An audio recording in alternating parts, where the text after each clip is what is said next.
بسم اللہ الرحمن الرحیم 30واں پارہ سورۃ العادیات آیت نمبر 9 تا 11۔ اعوذ باللہ من الشیطان الرجیم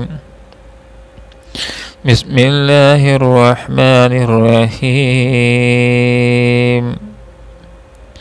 افلا يعلم اذا بعثر ما في القبور وحصل ما في الصدور ان ربهم بهم يومئذ لخبير۔ صدق اللہ العظیم۔ سبحانك لا علم لنا الا ما علمتنا انك انت العلیم الحکیم۔ افلا یعلم، کیا وہ نہیں جانتا، اذا جب بعثرا اٹھائے جائیں گے، ما جو کچھ فی القبور قبروں میں ہے، وخسرا اور ظاہر کر دیا جائے گا، ما جو کچھ فی الصدور سینوں میں ہے، انا بے شک ربہم ان کا رب بہم ان سے یومئذ اس دن لخبیر خوب باخبر ہوگا۔ حضرت انسان کو غور و فکر کرنے کی نصیحت پکڑنے کی دعوت دی گئی کہ اے انسان تھوڑا سا اس بات کے اوپر غور کر لے کہ گھوڑا جس کا تو عارضی مالک ہے، کیونکہ اس کا حقیقی مالک تو اللہ رب العالمین ہے، لیکن یہ گھوڑا جس کا تو عارضی مالک ہے، اس کو کھلاتا ہے، اس کو پلاتا ہے، اس کا تو خیال کرتا ہے، پھر یہ گھوڑا کس قدر تیری وفاداری کرتا ہے، تیری بات کو مانتا ہے، تیرے لیے برداری کا کام کرتا ہے، تیرے اشاروں کے اوپر دوڑنا شروع ہو جاتا ہے، حتیٰ کہ اس گھوڑے کو تو پہاڑیوں کے اوپر دوڑاتا ہے، وہاں دوڑنے کے لیے تیار ہو جاتا ہے، کچے پکے راستوں کے اوپر دوڑاتا ہے، وہاں دوڑنے کے لیے تیار ہو جاتا ہے، گمسان کی جنگ کے اندر تو اس کو آگے لے جاتا ہے، وہاں جانے کے لیے تیار ہو جاتا ہے، تیری اطاعت کرتا ہے، تیری فرما برداری کرتا ہے، تیری وفاداری کرتا ہے۔ لیکن اے انسان تو تھوڑا سا اس بات کے اوپر غور کر لے کہ اللہ تعالیٰ تیرا مالک ہے، جو تجھے کھلاتا ہے، جو تجھے پلاتا ہے، جو تجھے اپنی اس کائنات کے اندر اشیاء سے استفادہ کرنے کا موقع دے رہا ہے۔ کیا تو اللہ کی باتوں کو مان رہا ہے؟ اگر اللہ کی اطاعت کر رہا ہے تو یہ شکر گزاری بھی ہے، یہ وفاداری بھی ہے۔ لیکن اکثر انسان ایسے ہیں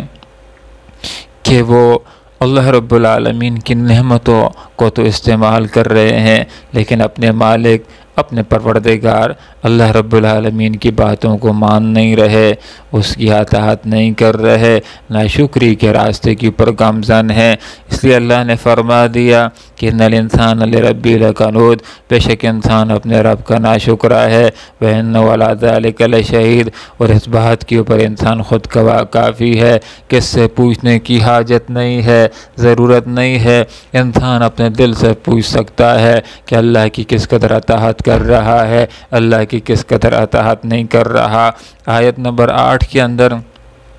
یہ وجہ بھی بیان کر دی گئی کہ انسان کس وقت بے وفائی کے اوپر اتر آتا ہے، کس وجہ سے انسان کے اندر ناشکری کا ایک جذبہ پیدا ہو جاتا ہے۔ یہ اس وقت کہ جب مال کی شدید محبت انسان کے دل کے اندر گھر کر جاتی ہے، وَإِنَّهُ لِحُبِّ الْخَيْرِ لَشَدِيدٌ، بے شک وہ مال کی محبت کے اندر بری طرح مبتلا ہے۔ جس وقت انسان کے دل کے اندر مال کی محبت آ جاتی ہے، جس وقت انسان حلال حرام کی تمیز کو چھوڑ دیتا ہے، جس وقت انسان پیسہ ہی کمانے کی ایک مشین بن جاتا ہے، اس کے اندر بے وفائی آ جاتی ہے، اس کے اندر ناشکری کا جذبہ پیدا ہو جاتا ہے، وہ اللہ کی اطاعت سے دور ہوتا چلا جاتا ہے۔ جس وقت آذان کا وقت بھی ہو جاتا ہے، وہ پیسہ کمانے ہی کے اندر لگن رہتا ہے، مگن رہتا ہے، مشغول رہتا ہے۔ اور پھر آگے آیت نمبر 9 کے اندر اللہ تعالیٰ نے علاج بھی بتلا دیا ہے۔ اس کا علاج یہ ہے اس مال کی محبت کو اپنے دل سے نکالنے کا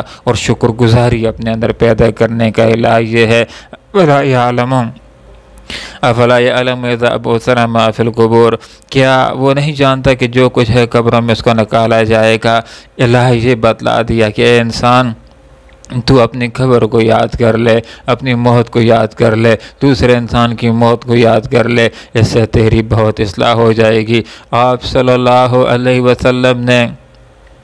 ارشاد فرمایا کفیٰ بالموت واعظا، انسان کو نصیحت کرنے کے لیے موت ہی کافی ہے۔ انسان کے ذہن کے اندر اگر یہ بات ہو کہ میں نے آج بھی دنیا سے میں جا سکتا ہوں، کل بھی میں دنیا سے جا سکتا ہوں، تو کسی کے مال کو ضبط کرنے کی کوشش نہیں کرے گا، مال کو حرام طریقے سے کمانے کی کوشش نہیں کرے گا، اس لیے کہ اس کے ذہن کے اندر یہ بات آ جائے گی کہ آج میں کروڑوں کا مال چوری کر لوں، لوگوں کی جائیداد کو میں ضبط کر لوں، اگر کل میں مر گیا تو یہ مال میرے کس کام آنے والا ہے، یہ تو میرے لیے وبال جان بن جائے گا۔ نتیجتاً وہ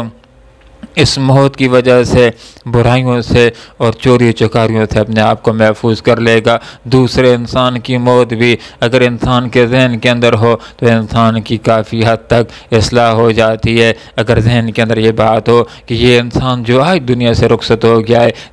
کل میں نے اس کے ساتھ کیوں زیادتی کر لی تھی، کل میں نے اس کو کیوں پریشان کر لیا تھا، کل میں نے اس کو کیوں مار لیا تھا، یہ تو موت کی امانت ہے، یہ آج اللہ کے پاس چلا گیا، میں نے اس کے ساتھ کیوں زیادتی کر لی۔ تو دوسرے انسان کی موت بھی ذہن کے اندر ہو، اپنی موت بھی انسان کے ذہن کے اندر ہو، انسان کی اصلاح ہو جاتی ہے۔ اس لیے یہاں پر فرما دیا کہ کیا انسان نہیں جانتا کہ جو کچھ قبروں میں ہے اس کو نکالا جائے گا۔ مراد یہ کہ قبروں کے اندر جو انسان مدفون ہے، ایک دن ایسا آنے والا ہے کہ ان کو اللہ زندہ کرے گا، اپنے سامنے حاضر کرے گا، اعمال کی جوابدہی کا سلسلہ شروع ہوگا۔ اچھے اعمال ہوئے تو اچھا ٹھکانہ ہوگا، برے اعمال ہوئے تو بہت برا ٹھکانہ ہوگا۔ جو انسان جس جگہ مرا پڑا ہے اس کو اللہ تعالیٰ قیامت کے بعد اٹھائے گا۔ ان اللہ علی کل شیء قدیر، اللہ ہر چیز کے اوپر قادر ہے، ہر چیز کے اوپر قدرت رکھنے والا ہے، سارے انسانوں کو دوبارہ جلانے کے اوپر بھی قادر ہے۔ حدیث کا یہ مفہوم ہے کہ انسان مرنے کے قریب تھا، اپنے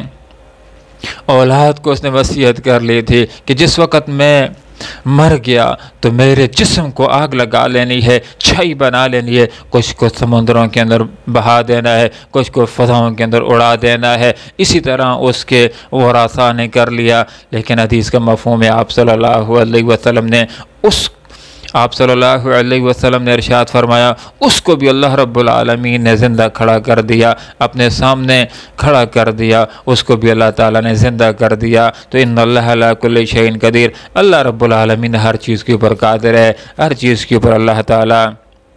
قدرت رکھنے والی ذات ہے۔ وَحُصِّلَ مَا فِي الصُّدُورِ، جو کچھ سینوں کے اندر ہے اس کو ظاہر کر دیا جائے گا۔ اللہ رب العالمین وہ ذات بابرکات ہے کہ جس کو نہ صرف یہ معلوم ہے کہ کس نے کیا کیا تھا، کس وقت کیا تھا، کس نے کیا بات کی تھی، کس وقت کی تھی، کس نے کیا عمل کیا تھا، کس وقت کیا تھا، بلکہ اللہ تعالیٰ کو یہ بات بھی معلوم ہے کہ کس نے کیا عمل کس جذبے اور کس نیت کے ساتھ کیا ہے۔ انما الاعمال بالنیات، بے شک اعمال کا دار و مدار نیت کے اوپر ہوتا ہے۔ اگر نیت اللہ کی رضا کی ہوگی تو اعمال صالح ہو جائیں گے، احسن ہو جائیں گے، نیکیوں کے پلڑے کو جھکانے والے، انسان کو کامیاب کرانے والے ہو جائیں گے۔ لیکن اگر انسان کے اندر اخلاص نہ ہو، اگر ریاکاری ہو، دکھاوا ہو، تو اس کے اعمال ضائع ہو جائیں گے۔ جس طرح ایک حدیث کا مفہوم آپ صلی اللہ علیہ وسلم نے ارشاد فرمایا کہ آخرت کے اندر 3 بندوں کا سب سے پہلے حساب کتاب ہوگا، اس میں سے ایک سخی ہوگا، ایک عالم ہوگا، ایک شہید ہوگا۔ حدیث کا یہ مفہوم ہے کہ تینوں کو اللہ تعالیٰ اپنے سامنے بلائے گا اور تینوں کو اللہ تعالیٰ اپنے انعامات یاد کرائے گا۔ تینوں اللہ تعالیٰ کے انعامات کو یاد کر لیں گے، پھر اللہ تعالیٰ ان سے پوچھے پوچھے گا بتلاؤ میں نے زندگی دی تھی، میں نے تم کو آیات دی تھی، میرے لیے کیا کیا؟ ایک کہے گا جان کو جنگ کے اندر کٹا دیا تھا، دوسرا کہے گا مال کمایا تو لوگوں میں تقسیم کر دیا تھا، اور تیسرا کہے گا علم سیکھا تھا اور لوگوں کو سکھا دیا تھا۔ اللہ ان تینوں سے فرمائے گا ہاں تم نے یہ کام کیے، لیکن تمہارا مقصود میری رضا نہیں تھی، کیونکہ اللہ تعالیٰ کو معلوم ہے انہ علیم بذات الصدور، اللہ سینوں کے رازوں سے واقف ہے، دل کی نیتوں سے واقف ہے۔ اللہ ان سے فرمائے گا کہ تمہارا مقصود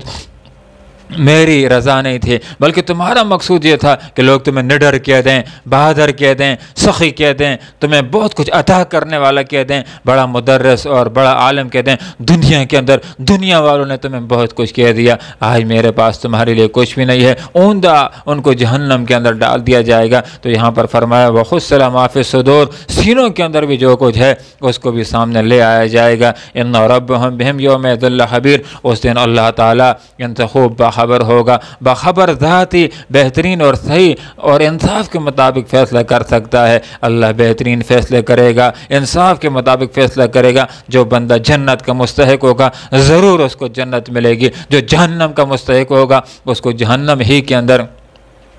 داخل کر دیا جائے گا۔ انسانوں کو یہ بات ذہن کے اندر رکھنی چاہیے کہ واقعی اللہ تعالیٰ ہم سے اس قدر آگاہ ہے کہ جتنے ہم بھی اپنے آپ سے آگاہ نہیں ہیں، اور یہ آخرت کے اندر یہ بات جا کر کے انسان کو معلوم ہو جائے گی کہ میرے اعمال تو اللہ تعالیٰ کو بھی یاد ہیں، میرے اعمال تو کرامن کاتبین نے بھی لکھ رکھے ہیں، میرے اعمال تو جلد اور چمڑے کے اندر محفوظ ہیں۔ یہ بھی آج گواہیاں دے رہے ہیں کہ ہمارے ساتھ کیا کچھ کرتا رہا، میرے اعمال تو زمین کے اندر بھی محفوظ ہوئے، زمین نے بھی گواہی دینا شروع کر دی کہ میرے اوپر کس نے اور کس وقت کیا اچھا یا کیا برا کام کیا تھا۔ تو یہ لوگ ان کے سامنے ان کے اعمال آ جائیں گے، فَاعْتَرَفُوا بِذَنبِهِمْ، جو مجرمین ہوں گے اپنے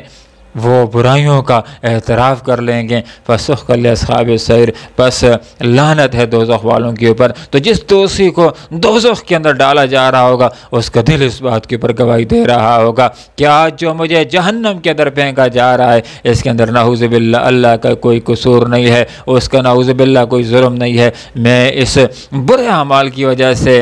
اور گناہوں کی وجہ سے اور کفر کی وجہ سے اسی برے ٹھکانے کا مستحق ہوں۔ اور وہ لوگ کہ جو دنیا کے اندر اچھے ہوں گے کہ جنہوں نے وفا کی ہوگی اللہ رب العالمین کے ساتھ، اللہ کی اطاعت کی ہوگی، اور جو اللہ کی اطاعت کرنے والا ہے وہی شکر گزار انسان ہے، وہی اللہ کی شکر گزاری کرنے والا ہے۔ تو جو شکر گزار ہوں گے، جو اطاعت کرنے والے ہوں گے، جو اللہ کے ساتھ وفاداری کرنے والے ہوں گے، وہ آخرت کے اندر خوش و خرم ہوں گے، وہ جنت میں جانے والے ہوں گے، وہ فی شتن راضیہ دل پسند زندگی میں جانے والے ہوں گے۔ اللہ رب العالمین سے دعا کرتے ہیں کہ اللہ تعالیٰ میں عبرت کی نگاہیں نصیب فرمائے، تاکہ ہم ہر چیز سے عبرت پکڑ کے ہم اللہ تعالیٰ کی اطاعت کو سیکھ سکیں، اللہ تعالیٰ کے ساتھ وفا کر سکیں۔ اللہ تعالیٰ ہمیں وفاداری کرنے کی اور کلمہ پڑھ کر کے جو عہد اللہ تعالیٰ کے ساتھ اطاعت کا کیا ہے اس کو وفا کرنے کے توفیق عطا فرمائے۔ وآخر الدعوانا ان الحمد للہ رب العالمین۔